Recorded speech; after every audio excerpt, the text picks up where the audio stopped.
Gary walked through the bustling streets of Chicago in 1993, his mind focused on the theater company he had helped build from nothing. The company had become his life's work, a place where raw talent and passionate performances created magic on stage night after night.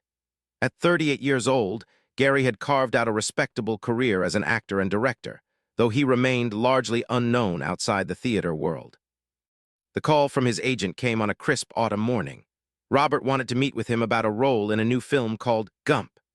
Gary had heard whispers about the project around Hollywood circles, something about Tom Hanks playing a simple man who witnesses major historical events. The role they wanted him for was Lieutenant Dan Taylor, a Vietnam War veteran who loses his legs in combat. Gary's first reaction was hesitant. He had built his reputation on serious, dramatic work, on plays that challenged audiences and pushed boundaries. The idea of appearing in what seemed like a commercial Hollywood production felt foreign to his artistic sensibilities. Yet something about the character description intrigued him. Lieutenant Dan wasn't just another military stereotype. He was a complex man wrestling with profound loss and searching for meaning in a world that had fundamentally changed. Growing up in Illinois, Gary had always felt a deep respect for military service, though he had never served himself. His grandfather had fought in World War I, returning home with stories that painted war as both heroic and devastating. Those childhood tales had instilled in Gary a reverence for veterans that went beyond simple patriotism. He understood that military service left marks on people that civilians could rarely comprehend. When Gary met with and read the full script, he discovered that Lieutenant Dan's story was far more nuanced than he had initially imagined. The character began as a confident officer who believed in duty and honor, only to have his entire worldview shattered by the reality of war. The amputation of his legs became a metaphor for spiritual amputation, the loss of faith, purpose, and connection to the world he once knew. Gary threw himself into preparation for the role with characteristic intensity. He spent weeks researching Vietnam veterans' experiences, reading first-hand accounts of combat and its aftermath. He visited veterans' hospitals, speaking with men who had lost limbs in service to their country. What he discovered during these conversations would haunt and inspire him for years to come. The veterans Gary met weren't asking for pity or special treatment. They wanted respect, understanding, and most importantly, they wanted their sacrifices to be remembered and honored. Many struggled with physical disabilities, emotional trauma, and a society that seemed eager to move past the controversial war they had fought. Gary began to see Lieutenant Dan not as a fictional character, but as a representation of thousands of real men and women who had given everything for their country. The physical demands of playing Lieutenant Dan required Gary to master the art of appearing legless on screen. He spent hours learning to maneuver in a wheelchair, understanding how the loss of mobility affected every aspect of daily life. The prosthetics and special effects team worked tirelessly to create convincing illusions, but Gary knew that technical wizardry alone wouldn't make the performance authentic. He studied the psychology of amputation, learning about phantom limb syndrome and the complex emotional journey of accepting permanent disability. Gary realized that Lieutenant Dan's anger wasn't really about losing his legs. It was about losing his identity as a soldier, his sense of purpose, and his faith in a just world. The character's journey from bitter despair to eventual redemption became Gary's roadmap for the performance. During filming, Gary formed a close friendship with Tom Hanks, whose portrayal of Gump provided the perfect counterpoint to Lieutenant Dan's cynicism. The scenes between their characters crackled with tension and unexpected tenderness, as simple wisdom gradually penetrated Dan's protective shell of anger and self-pity. Gary's approach to Lieutenant Dan was methodical and deeply empathetic. He refused to play the character as a victim or an object of sympathy. Instead, he portrayed Dan as a proud man struggling to rebuild his life on his own terms. The famous scene where Dan falls from his wheelchair and crawls through the dirt wasn't about humiliation. It was about a man refusing to accept limitations, even when those limitations were undeniably real. The transformation Gary underwent during filming went beyond professional growth. Each day on set, he carried the weight of representing real veterans' experiences. He felt the responsibility of honoring their stories while avoiding exploitation or sentimentality. This burden would prove to be both challenging and ultimately life-changing. As filming wrapped and post-production began, Gary had no idea that Lieutenant Dan would become the role that defined not just his career, but his entire life's mission. He returned to Chicago and the expecting to resume his previous routine. The theater remained his first love, and he looked forward to returning to the intimate connection between performer and audience that only live theater could provide. But something had shifted inside Gary during those months of embodying Lieutenant Dan. The conversations with veterans, the research into military culture, and the deep emotional connection he had forged with the character had opened a door in his consciousness that could never be closed again.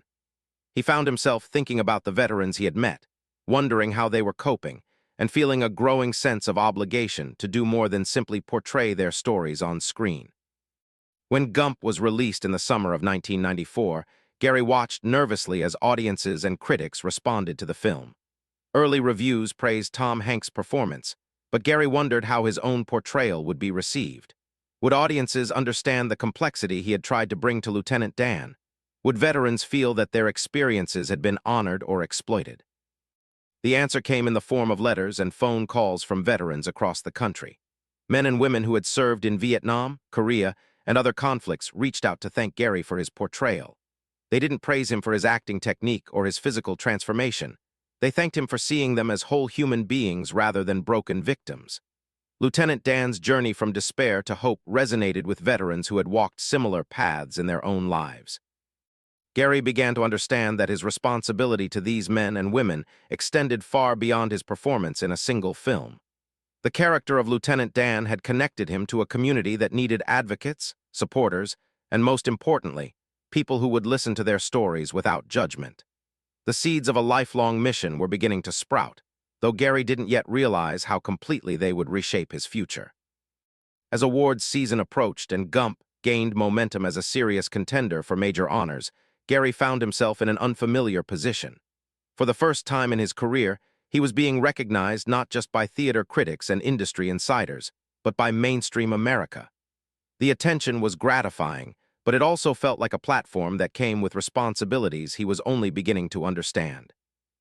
The Academy Award nomination for Best Supporting Actor arrived like a thunderbolt, validating years of dedicated work, while simultaneously opening doors Gary had never imagined existed. Standing on the threshold of major Hollywood success, he faced a choice that would define the rest of his life. He could use this newfound fame to pursue bigger roles and greater celebrity, or he could channel it towards something more meaningful and lasting. The answer, when it came, would surprise even Gary himself. The morning after the Academy Awards ceremony in March 1995, Gary sat in his hotel room staring at the Oscar nomination certificate on the table beside him. Though he hadn't won the award, the nomination had catapulted him into a new stratosphere of recognition and opportunity. Hollywood agents were calling with lucrative offers, directors wanted meetings, and suddenly everyone in the entertainment industry knew his name. Yet Gary felt strangely empty. The glitz and glamour of the previous evening seemed hollow compared to the letters he continued to receive from veterans thanking him for his portrayal of Lieutenant Dan. These weren't form letters or fan mail. They were deeply personal accounts from men and women who had found hope in seeing their struggles represented with dignity and authenticity on screen. One letter particularly moved him. It came from a Vietnam veteran named Robert who had lost both legs to it in 1969.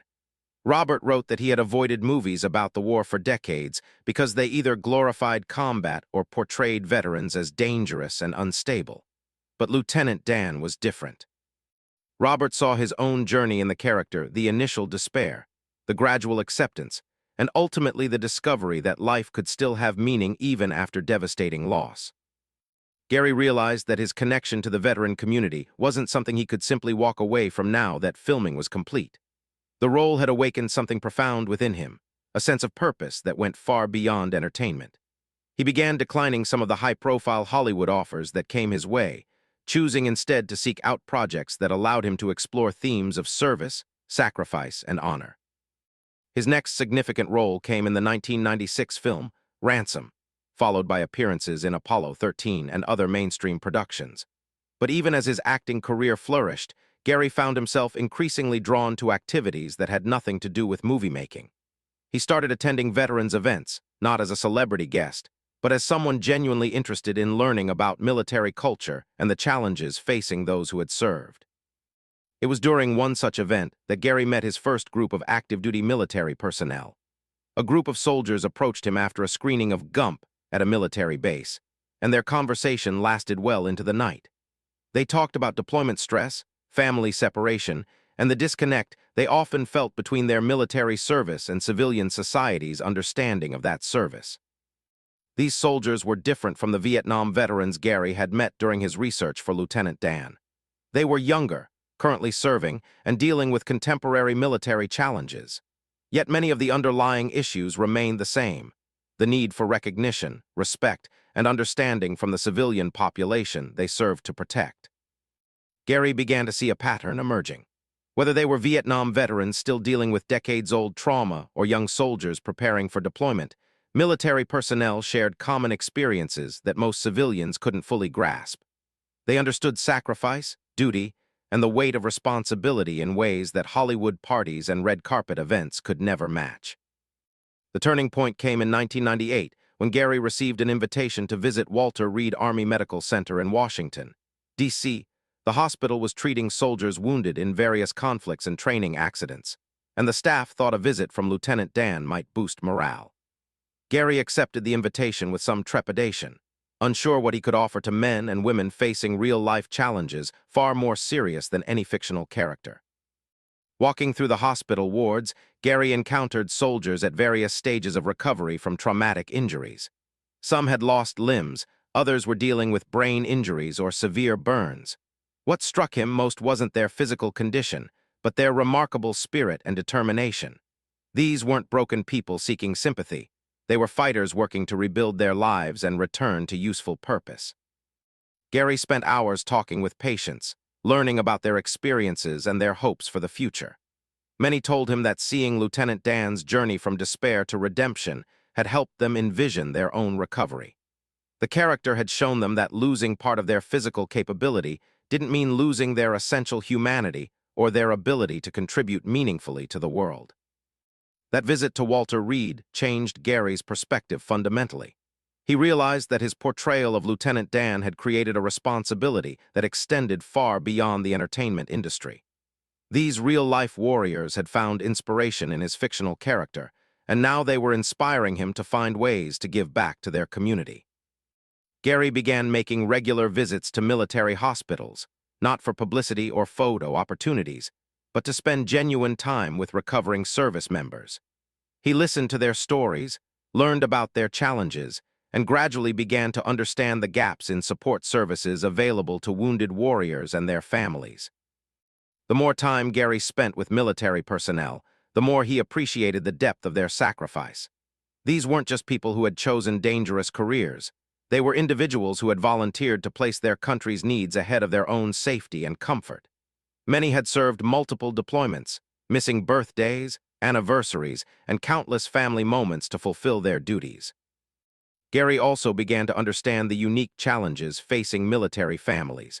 Spouses who managed households alone during long deployments, children who grew up with absent parents, and entire family systems that had to constantly adapt to the demands of military life. The sacrifices weren't limited to the service members themselves. They extended to everyone who loved them. This growing awareness coincided with major changes in Gary's personal life and career. His work with the continued, but he found himself increasingly selective about his film and television projects. He wanted roles that either supported military themes or at least didn't conflict with his growing commitment to veteran advocacy. In 1999, Gary made a decision that surprised many in Hollywood. He turned down several high-paying film offers to focus on developing a television series that would allow him to portray another character connected to service and sacrifice.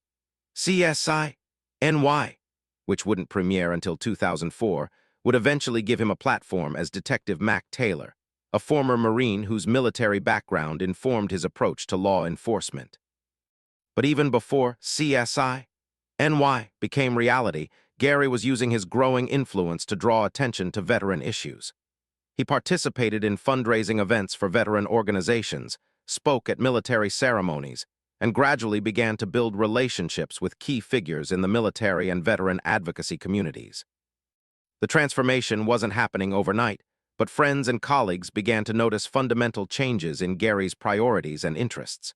He was still the same dedicated actor and thoughtful person they had always known, but there was a new sense of mission driving his choices. The entertainment industry remained important to him, but it was no longer his primary focus. Gary's wife and their children watched this evolution with a mixture of pride and concern. They understood and supported his growing commitment to veteran causes, but they also worried about the emotional toll of constantly engaging with stories of sacrifice and loss. Gary was taking on the pain of the military community as if it were his own, and that kind of empathy could be overwhelming. Yet Gary felt more energized and purposeful than he had in years. For the first time in his career, his work felt connected to something larger than artistic expression or personal success. He was building bridges between the military community and civilian society, helping each side understand and appreciate the other. The impact of Lieutenant Dan continued to reverberate through Gary's life in unexpected ways. Veterans would approach him at airports, restaurants, and public events, not seeking autographs, but wanting to share their stories or simply to say thank you. These encounters reinforced Gary's growing conviction that his portrayal of the character had created lasting responsibilities. As the new millennium approached, Gary found himself at a crossroads. He could continue on the path toward greater Hollywood success, using his Oscar nomination and growing reputation to secure bigger roles and higher paychecks. Or he could follow the calling that Lieutenant Dan had awakened within him, using his platform to serve a community that had already given so much. The choice, when it came, would reshape not only Gary's career, but his entire understanding of what it meant to live a meaningful life. The seeds planted during his preparation for Lieutenant Dan were about to bloom into something far more significant than anyone could have imagined. The attacks of September 11, 2001, shattered America's sense of security and fundamentally changed the national conversation about military service and sacrifice. Gary watched the towers fall from his home in Illinois, feeling the same shock and grief that gripped the entire nation. But for Gary, the tragedy also crystallized his growing sense of purpose and urgency about supporting the military community. In the months following the attacks, as America prepared for war in Afghanistan and later Iraq, Gary understood that a new generation of service members would soon face combat, injury, and loss. The soldiers he had been meeting at hospitals and veteran events were about to be joined by thousands more young men and women who would pay the price for America's response to terrorism. Gary made a decision that would define the rest of his life. He would dedicate himself fully to supporting military personnel and their families, using his celebrity platform not for personal gain, but as a tool for service. This wasn't a temporary commitment or a publicity strategy. It was a complete reorientation of his life's priorities. The first major step came in 2003 when Gary established the Gary Foundation, though it would take several years for the organization to reach its full potential. Initially, Gary focused on direct support activities, visiting wounded warriors, participating in USO tour, and raising funds for existing veteran organizations. He wanted to understand the landscape thoroughly before launching major initiatives of his own. Gary's USO tour took him to military bases around the world, often in dangerous locations where service members were facing real combat conditions. He performed for troops in Iraq, Afghanistan, Kuwait, and other deployment locations, bringing live entertainment to soldiers who were far from home and under constant stress. These weren't glamorous performances in comfortable theaters. They were shows in desert camps, aircraft hangars, and forward operating bases where the audience might be called away at any moment for military duties. During these tours, Gary witnessed firsthand the courage and professionalism of America's military forces. He saw young soldiers maintaining their dedication and humor despite facing constant danger and separation from their families. He met officers who carried enormous responsibilities for their subordinates' lives and safety. He encountered military families living on bases where the possibility of casualty notifications was an ever-present reality. But Gary also saw the gaps in support services that military personnel desperately needed. Housing for wounded warriors' families was often inadequate or non-existent. Transportation to medical appointments created financial hardships for families already struggling with medical bills and lost income. Recreation and morale programs were underfunded and understaffed. Mental health resources were limited and often stigmatized within military culture. Gary began developing specific programs to address these needs. The Foundation's RISE program, Restoring Independence Supporting Empowerment, focused on building specially adapted smart homes for severely wounded veterans. These weren't just accessible houses. They were high-tech environments designed to maximize independence and quality of life for service members with traumatic injuries. Each RISE home was customized for its recipient's specific needs and preferences. Veterans who had lost limbs received homes with voice-controlled systems, automated features, and wheelchair-accessible designs. Those dealing with traumatic brain injuries got homes equipped with memory aids, controls, and safety features designed to reduce confusion and anxiety. The process of building these homes became deeply personal for Gary. He got to know each recipient and their family, understanding their unique challenges and dreams for the future. He attended groundbreaking ceremonies, followed construction progress, and celebrated when families moved into their new homes. These weren't charitable gestures.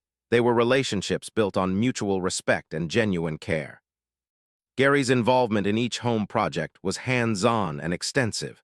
He worked with architects and contractors to ensure every detail met the highest standards. He coordinated with technology companies to incorporate cutting-edge adaptive equipment. Most importantly, he spent time with recipients to understand exactly how the homes could best serve their needs.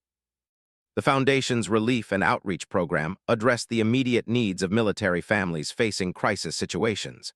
When service members were wounded or killed, the program provided emergency financial assistance, travel support for family members, and connection to long-term resources. Gary understood that the period immediately following a military tragedy was often chaotic and overwhelming, with families needing practical help as much as emotional support. Gary's commitment extended beyond financial contributions. He personally attended funerals for fallen service members, offering comfort to grieving families and honoring the sacrifice of those who had given their lives in service. These weren't photo opportunities or publicity events. They were solemn occasions where Gary's presence demonstrated that the entertainment industry hadn't forgotten about military sacrifice. The Invincible Spirit Festivals brought world-class entertainment to military bases and communities with large veteran populations. Gary understood that morale and recreation were essential components of military life, and that service members deserved access to the same quality entertainment available in major cities. The festivals featured top musical acts, comedy performers, and other entertainers who donated their time to support military audiences. Gary often performed at these festivals with his own band, the Dan Band, which became one of the Foundation's most visible programs. Named after his famous character, the band played classic rock, patriotic songs, and contemporary hits for military audiences around the world. Gary's bass guitar skills, developed over years of practice, allowed him to connect with audiences in a completely different way than his acting had. The Dan Band performed at military bases, veteran hospitals, and community events, always free of charge. The band members, all accomplished musicians, donated their time and talent because they believed in the mission. For Gary, these performances represented the perfect fusion of his entertainment background and his commitment to military support. Each performance became an opportunity for Gary to connect directly with service members and their families. He would spend hours after shows talking with audience members, learning about their experiences, and identifying new ways the Foundation could provide support. These conversations informed the development of new programs and helped ensure that the Foundation's efforts remained relevant and effective. Gary's transformation from actor to advocate was complete by 2010, though his entertainment career continued alongside his Foundation work. The success of CSI NY provided him with financial stability and continued visibility, both of which he channeled into military support activities. His character, Mac Taylor, embodied many of the same values that drove Gary's real-life mission: service, integrity, and commitment to protecting others. The Foundation's impact grew exponentially throughout the 2010s. Dozens of specially adapted homes were built for wounded veterans. Thousands of military families received emergency assistance during times of crisis. Millions of service members attended entertainment events that reminded them they were appreciated and supported by their fellow Americans. Gary's personal involvement in every aspect of the Foundation's work set it apart from other celebrity charitable efforts. He wasn't a figurehead who attended occasional events. He was an engaged leader who understood the details of every program and maintained personal relationships with many recipients. Veterans knew that Gary's commitment was genuine because they saw him consistently, year after year, in good times and bad. The ripple effects of Gary's work extended far beyond the Foundation's direct beneficiaries. Other celebrities began following his example, using their platforms to support military causes. Corporations increased their veteran hearing initiatives and support programs. Communities developed stronger connections to their local military installations and veteran populations. Gary's family embraced his mission as their own. His children grew up understanding the importance of service and sacrifice, often accompanying him to Foundation events and military installations. His wife became actively involved in programs supporting military spouses and families. The entire family had been transformed by the journey that began with a single film role. By 2020, the Gary Foundation had become one of the most respected and effective veteran support organizations in America. Gary had been honored with numerous awards for his humanitarian work, including the Presidential Citizens Medal and the Congressional Medal of Honor Society's Patriot Award. But for Gary, the real measure of success wasn't awards or recognition. It was the transformed lives of the veterans and military families his foundation served.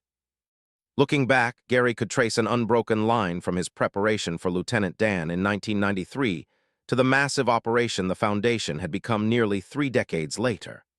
The character that had initially seemed like just another acting job had revealed his true life's purpose and connected him to a community that would define his legacy. The boy from Illinois who had dreamed of theater stardom had found something far more meaningful than fame or fortune. He had found a mission that gave his life purpose, a community that shared his values, and a way to honor the sacrifice of those who served. Lieutenant Dan had been a fictional character, but the real-life mission he inspired would continue for as long as Gary drew breath, ensuring that America's heroes received the honor, support, and gratitude they had earned through their service.